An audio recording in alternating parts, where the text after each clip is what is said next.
একঘেয়েমি ডাল খেতে খেতে একেবারে বোর হয়ে গেছো?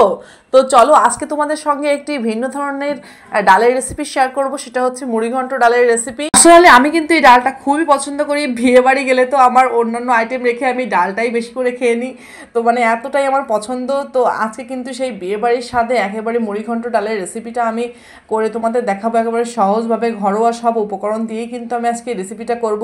দেখতেই পাচ্ছ, তার জন্য কিন্তু আমি কাতলা মাছের একটা বড় সাইজের মাথা নিয়ে নিয়েছি, আর এর সঙ্গে এক পিস মাছ আর লেজ ছিল সেটাও কিন্তু নিয়ে নিয়েছি। যদিও মাছটা কিন্তু আমি ডালে ইউজ করবো না, শুধুমাত্র মাছের এই লেজের পিসটা আর হচ্ছে মাথা দুইটাই কিন্তু আমি ডালে ব্যবহার করব। তো ভালো করে আমি প্রথমেই কিন্তু লবণ হলুদ মাখিয়ে নিলাম।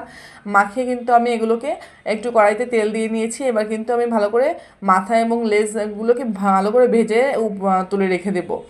তো এটা কিন্তু একটু মোটামুটি মিডিয়ামভাবে ভাজবে, অতিরিক্ত কড়া ভাজাও হবে না, আবার একেবারে হালকা ভাজাও হবে না। তো আমার কিন্তু সব রকম ডালের ভিতর মুড়িঘন্ট ডাল রেসিপিটা সব থেকে বেশি ভালো লাগে। যদিও আমি মাথা খেতে একদমই পছন্দ করি না, কিন্তু মাথা দিয়ে যদি এই ডালটা করা হয় তাহলে কিন্তু এই ডালটার স্বাদটাই একেবারে পাল্টে যায়। তো প্রথমেই দেখতেই পাচ্ছ আমি কিন্তু এই যে মাছগুলোকে বেশ ভালো করে ভেজে নিয়েছি। ভেজে কিন্তু এ পর্যায়ে আমি মাথাগুলোকে এবার তুলে একটা সাইডে রেখে দিব।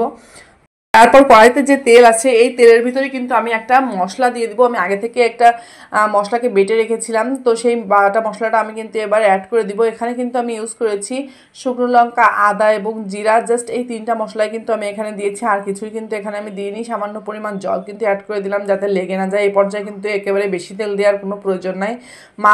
মাথা ভাজার পরে যেটুকু তোমার তেল বেঁচে থাকবে তোমরা সেটুকু তেলের ভিতরে এই মশলাটা দিয়ে কষিয়ে নেবে। তারপরে কিন্তু আমি পরিমাণ মতো লবণ দিয়ে নিলাম আর পরিমাণ মতো হলুদ দিয়ে নিয়েছি। তো যা হোক, এরপরে কিন্তু আমি যখন মশলাটা ভালো করে কষানো হয়ে গেছে তো সেই পর্যায়ে কিন্তু আমি মাথাগুলো অ্যাড করে দিলাম। মাথাটা অ্যাড করে দেওয়ার পরে আমি কিন্তু একটু দেখতেই পাচ্ছ আমি কিন্তু খুন্তি দিয়ে এটাকে একটু নেড়ে চেড়ে ভেঙে দিচ্ছি যাতে মাছের ফ্লেভারটা পুরোপুরি ডালে ভালোভাবে মিক্সড হয়।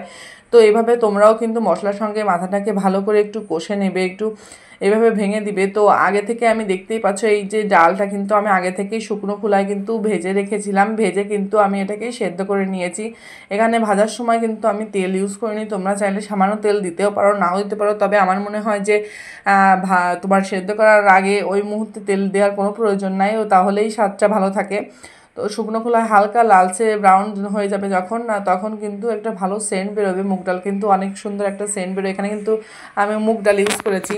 এই রান্নাটা কিন্তু অবশ্যই তোমরা সবসময় মুগ ডাল দিয়েই করার চেষ্টা করবে। তো আমি কিছুক্ষণ কষিয়ে নেওয়ার পরে কিন্তু জলটা অ্যাড করে দিয়েছিলাম, আর তার সঙ্গে কয়েকটা কাঁচা লঙ্কা কিন্তু আমি এখানে ভেঙে দিয়েছি।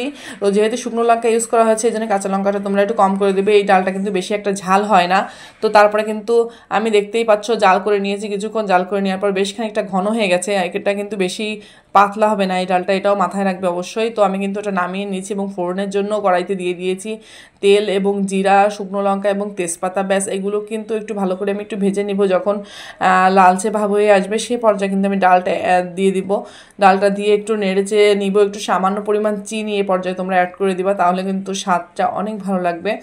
তো একেবারে বিয়ে বাড়ির মতো ফ্লেভারটা কিন্তু তোমরা পাবা। তো সামান্য পরিমাণ চিনি কিন্তু অবশ্যই অ্যাড করবা, ভুলবা না। তো দেখতেই পাচ্ছ অসাধারণ আমার ডাল কিন্তু একেবারেই রেডি হয়ে